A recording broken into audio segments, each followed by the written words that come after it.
Bom dia, pessoal. Vamos agora para as nossas baterias de aulas do mês de março de 2025. Aulas do Atualiza Prev. Você 8 horas de aula com muito tema interessantíssimo aqui esse mês. Teve muita jurisprudência, teve legislação, teve portaria, teve, mas tiveram também muitas jurisprudências interessantes e impactantes. Então, cada uma dessas aulas vão ser gravadas agora e eu quis começar pela que eu acho mais interessante, que é a do menor sob guarda. Do menor sob guarda porque tem uma história muito grande sobre isso, desde 96, 97, e até hoje essa oscilação. O mês passado foi afetado um tema sobre isso no Supremo, para discutir novamente o menor sob guarda como parâmetro à emenda constitucional 103 de 2019. Essa emenda ia ser analisada conforme a própria Constituição. O parâmetro de constitucionalidade era ele, que a gente vai entender tudinho aqui nessa aula de agora. Mas veio uma lei nova agora nesse mês e incluiu repentinamente o menor sob guarda nas condições de dependentes, lá no artigo 16 da Lei 8.213. Então o rol ampliou consideravelmente e a gente vai entender isso agora. Atualiza a Prev, mês de março, Lei 15.108 de 2025, inclusão do menor sob guarda no rol de dependentes. Lei 15.108 de 13 de março de 2025. Então, quem puder que se atualize, porque essa redação nova do artigo 16 passou a prever, no parágrafo 2º, além daquele rol do artigo 16, que tem filhos, cônjuges e companheiros, é, não emancipados, né, menores de 21 anos ou acima, inválidos ou deficientes mentais, intelectuais ou graves. E aqui equiparação de quem é filho. O enteado, o menor sob tutela. Esses dois aqui, essa redação está alinhada com a emenda constitucional e ele exigia, pelo menos até então, a prova da dependência econômica, que é outro assunto que nós vamos falar no decorrer dessa aula. E agora incluiu o menor sob guarda judicial, equiparando-se a filho, mediante declaração do próprio segurado. Ó, vejam primeiro, tem que ver isso aqui. Declaração do próprio segurado. Já é um termo novo sobre isso. E que não possuem condições suficientes para o sustento e educação. Primeira coisa, antes da gente esmiuçar a redação, esse termo sustento e educação já existia antes da Lei 9.528, que alterou a Lei 8.230. Essa lei é de 97 foi precedida pela medida provisória 1523 e ela tinha essa redação. Vamos falar sobre isso no final, mas é bom a gente ficar atento que não é mais dependência econômica, agora é sustento e educação. O histórico evolutivo, e aí a gente vai entender a problemática toda do que aconteceu com o problema do menor sob guarda. Por que foi tirado? Tá? A Lei 8.213 tinha na sua redação original a previsão de equiparação a filho constante no artigo 16, o enteado, o menor sob guarda e o menor sob tutela. Um parêntese, tá, gente? O menor sob guarda, menor sob tutela, a curatela, a adoção, todos esses são feitos por meios judiciais, tá bom? Não existe procedimento administrativo para se dar tutela, curatela e nem a guarda, tá? O que está se discutindo é, depois que se dá a guarda, o INSS deve ou não acatar como dependente para fins de pensão ou auxílio reclusão, digamos assim. Essa era a discussão, tá? E a jurisprudência dava a favor, já dava a favor para o menor, vamos entender por quê, e agora com a previsão da lei. Olha a redação original como era. Equiparam-se a filho nas condições do inciso primeiro, mediante declaração, repetir a redação, vejam, gente. Declaração do segurado, o enteado, o menor que, sob determinação judicial, esteja sob sua guarda, o menor que esteja sob sua tutela e não possua condições de sustento e educação. É uma redação tanto quanto bem alterada, né, da redação que estava antes dela, mas ela passou a resgatar toda a redação original da 8.213. E se você vê, além do sustento e educação, você vai ver que a guarda é mediante judicial e a tutela. Professor, a diferença entre elas? Basicamente, a tutela, o pai perde o poder familiar, o pai e a mãe, né? Digamos que os dois faleceram e tem que dar para alguém, ou então uma situação que o juiz entenda muito grave. São drogados, moradores de rua, aí pode acontecer essa hipótese sim. E perde o poder familiar e é dada a tutela.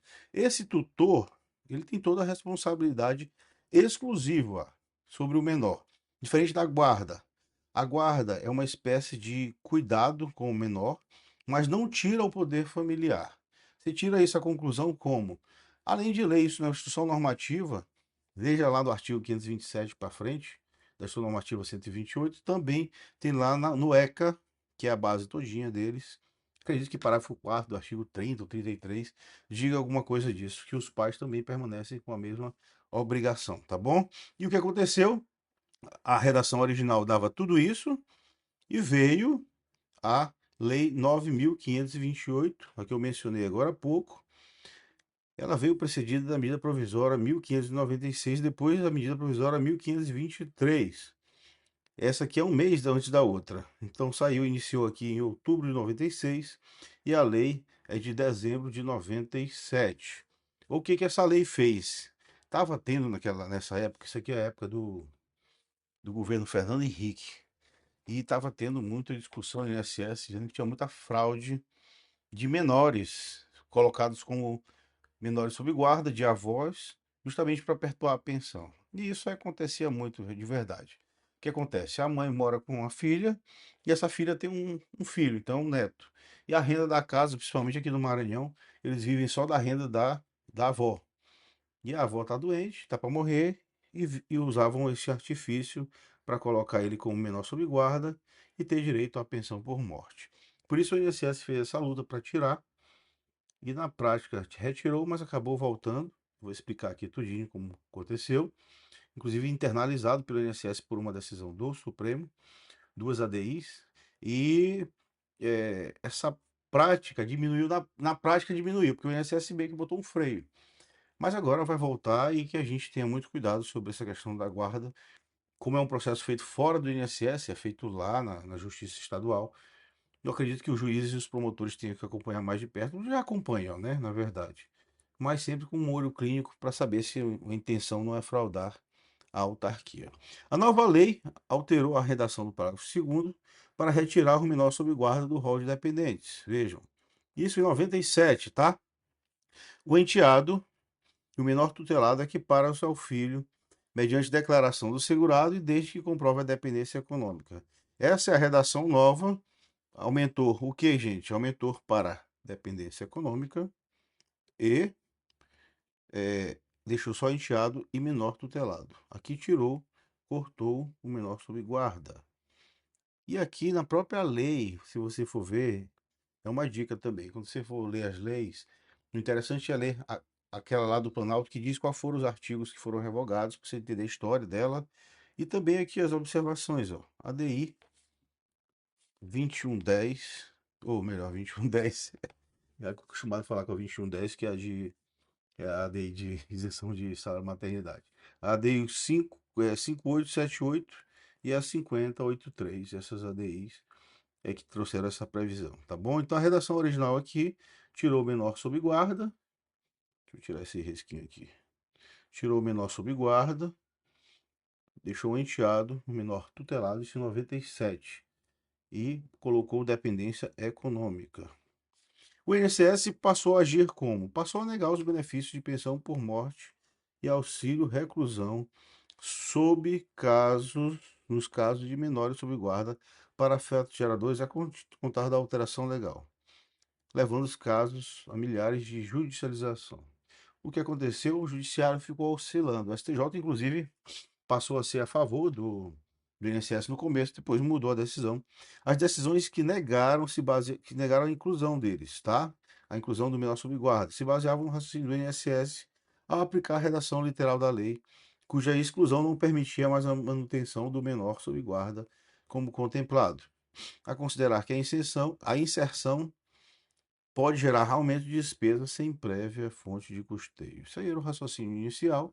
Depois, as decisões judiciais favoráveis à manutenção do menor sob guarda se basearam em dois argumentos principais. Um constitucional, que é a ideia de proteção integral ao menor.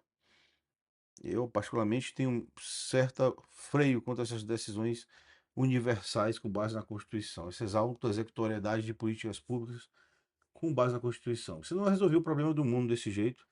Era só dizer que a Constituição garantiu o salário mínimo a todos e mandar o governo dar um salário mínimo a todos e resolver. Não é assim. Tem que ter uma fonte de renda, tem que ter uma responsabilidade. Então, esse fundamento, ele na verdade é um fundamento macro. E aí, o mais específico, esmiuçado pela própria legislação, pelo legislador, é esse aqui. O artigo 33, parágrafo 3º do ECA, que ficou permanecido, foi mantido, e ele tem uma redação bem taxativa para fins previdenciários. Então, a guarda confere à criança, ao adolescente, a condição de dependente para todos os fins, inclusive previdenciários. É uma redação de lei especial, né, do ECA, não é de previdenciário. Ah, professor, e aí, qual prevalece? A especial ou a geral? Aqui, na verdade, as duas são especiais. Uma especial para a proteção do menor e outra de cobertura previdenciária. Eu, particularmente, acho que as duas têm substância, densidade normativa para assim se valer.